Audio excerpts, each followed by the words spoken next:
नमस्कार, विंध्य खबर में आपका स्वागत है। रीवा की जीवनदायिनी बीहर नदी, जहां सोन, बिछिया और बीहर नदियों का संगम होता है, अब गंगा आरती की तर्ज पर अपनी पहचान बना चुकी है। बीहर नदी के किनारे स्थित ऐतिहासिक पंचमढ़ा धाम, जिसे आदि गुरु शंकराचार्य की शरण स्थली के रूप में जाना जाता है, रीवा को आध्यात्मिक केंद्र बनाता है।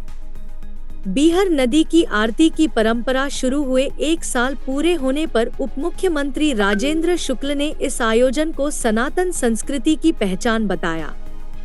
उन्होंने कहा कि जैसे काशी में गंगा आरती और चित्रकूट में मंदाकिनी आरती होती है, वैसे ही अब बीहर आरती भी रीवा की आस्था और परंपरा का हिस्सा बन गई है। उप मुख्यमंत्री ने सनातन धर्म के विरोधियों पर निशाना साधते हुए कहा कि वे अलग थलग पड़ गए हैं, जबकि सनातन धर्म का परचम लहराता जा रहा है।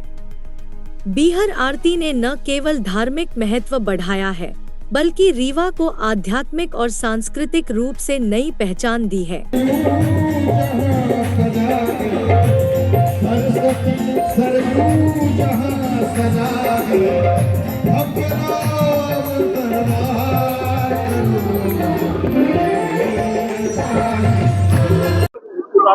बीहर आरती का 1 वर्ष पूरा हुआ, जो लक्ष्य रखा गया था उसका 1 वर्ष पूरा हुआ, क्योंकि बहुत गंगा आरती यहाँ रीवा में होती है। अद्भुत नजारा रहा तमाम लोगों के बीच।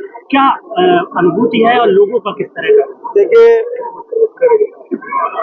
बीहर माँ हमें पीने का पानी भी देती है, सिंचाई के लिए भी पानी मिलता है और बिजली उत्पादन के लिए भी पानी मिलता है। हम कृतज्ञ हमें होना चाहिए ऐसे जल के प्रति, ऐसे बीहर गंगा के प्रति। मुझे बड़ी खुशी है कि पंचमढ़ा धाम के विकास के बाद राम दरबार ने यहाँ पर बीहर आरती करने की परंपरा शुरू की, जिसका आज 1 वर्ष पूरा हो रहा है।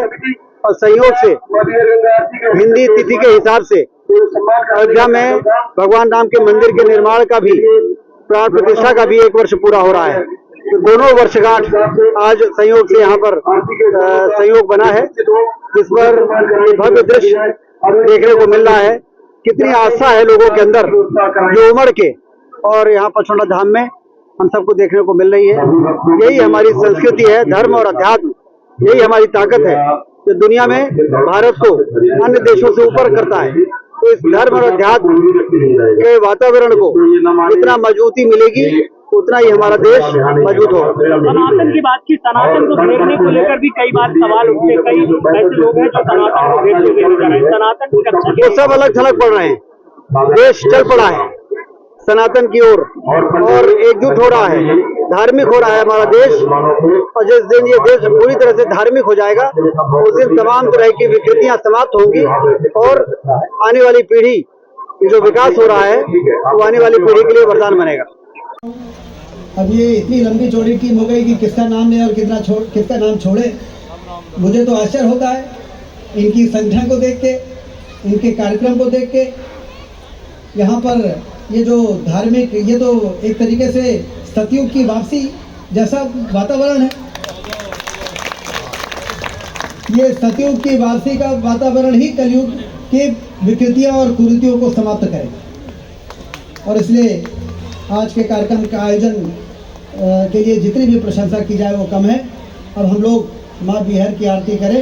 ये बीहर गंगा है, यहाँ पर बिछिया का, सोन नदी का जल आ रहा है, तो बहुत अच्छे विचार है। अब ये 1 कदम आगे और बढ़ के ब्रह्मचारी जी ने एक कार्यक्रम दे दिया है कि माघ स्नान यहाँ पे होगा, प्रवचन होगा, कथा होगी और इस क्षेत्र को और ज़्यादा ऊर्जा से भरने का काम यहाँ के श्रद्धालु करेंगे। तो इसलिए सभी को बहुत बहुत बधाई, बहुत बहुत शुभकामनाएं। वास्तव में आज का यह दृश्य जो है वो एक अलग तरह का वातावरण निर्मित हुआ है, इसके लिए सभी बधाई के पात्र हैं। जय श्री राम, जय जय श्री राम। उत्सव मनाया जा रहा है। हम सब बड़े सौभाग्यशाली हैं कि हमारे पंचमढ़ा में भी वैसे ही उत्सव मनाया जा रहा है। राम दरबार ने वास्तव में साथियों ने बहुत कमाल का काम किया है। पंचमढ़ा धाम को विकसित करना उतना बड़ा काम नहीं है जितना बड़ा काम पचोठा में 365 दिन से लगातार बीहर माँ की आरती करना। इस ऐतिहासिक और धार्मिक और सिद्ध स्थान में कड़ा फूकने का काम तो तभी होता है जब वहाँ पर भक्त इकट्ठा होते हैं और वहाँ पर धार्मिक आयोजन होते हैं। हम राम के चरित्र की बात करते हैं, भगवान राम का नाम आता है तो रावण का भी नाम आता है। रावण के कारण ही राम बने। तो रावण और राम में क्या अंतर है? रावण को अपने ज्ञान का अहंकार था, राम को अहंकार का ज्ञान था। यदि व्यक्ति को इतना ज्ञान हो जाए कि अहंकार क्या होता है तो हर आदमी सरल हो जाए, हर आदमी सहज हो जाए, हर आदमी धार्मिक हो जाए, हर आदमी गलत के बजाय सही काम करने के लिए प्रेरित हो जाए। और यही हमको धर्म सिखाता है। अभी हम लोगों ने विद्या वारिद जी की बात सुनी, फिर हमारे हितानंद जी, शंकराचार्य जी के उत्तम जी, हितेंद्रनाथ जी, हमारे विभाग प्रचारक जी के विचार हमने सुने। डॉक्टर छिपरा जी ने धर्म और विज्ञान को जोड़कर, क्योंकि वो डॉक्टर हैं, कितने सुंदर तरीके से उन्होंने बातों को यहाँ पर रखा है। और ब्रह्मचारी जी ने, कवि जयराम शुक्ला जी ने कहा ना, जब मैं विधायक बना तो मैं माँ कालिका के रानी तालाब के मंदिर में गया और वहाँ पर मैंने देखा कि सूअर लौट रहे हैं, वहीं पर पानी लेके माताएं बहनें माता को चढ़ा रहे हैं, गंदगी का अंबार नरक। तो मुझे ये समझ में आ गया कि रीवा को यदि चमकाना है तो पहले माता कालिका के दरबार को चमकाना पड़ेगा, पहले इसको ठीक करना पड़ेगा। और आप देखिए कि जैसे ही माँ कालिका के रानी तालाब के मंदिर का विकास हो गया तो रीवा का विकास शुरू हो गया। फिर मैंने देखा कि गौ माताएं मारी फिर रही हैं, सड़कों में, चौराहों में, खेतों में जा रही, लोग डंडे से हाँक रहे हैं, माताएं, गौ माता भाग रही है। लोग अपने खेती को बचाने के लिए नहर में गौ माताओं को डालने का अपराध करने के लिए मजबूर हो रहे हैं। 33 करोड़ देवी देवता जिसके शरीर में वास करते हो, वो मारी फिरेगी तो कभी हमारा कल्याण हो सकता है क्या? हमको ये बात समझ में नहीं जब आती तो फिर हम परेशानियों से घिर जाते हैं। अब इससे बड़ा प्रमाण और क्या चाहिए? लोग अब कुतर्क की बात यहाँ पे आ सकती है।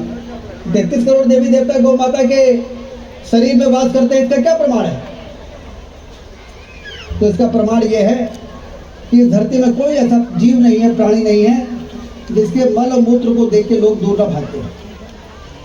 अकेली गौ माता है जिसके मल मूत्र को पूजा में उपयोग होता है। अपने घर को शुद्ध करना है तो ग्रामीण क्षेत्रों में लोग गोबर से लिपाई करते हैं तो घर शुद्ध हो जाता है। जिसका मल मूत्र पूजा में उपयोग होता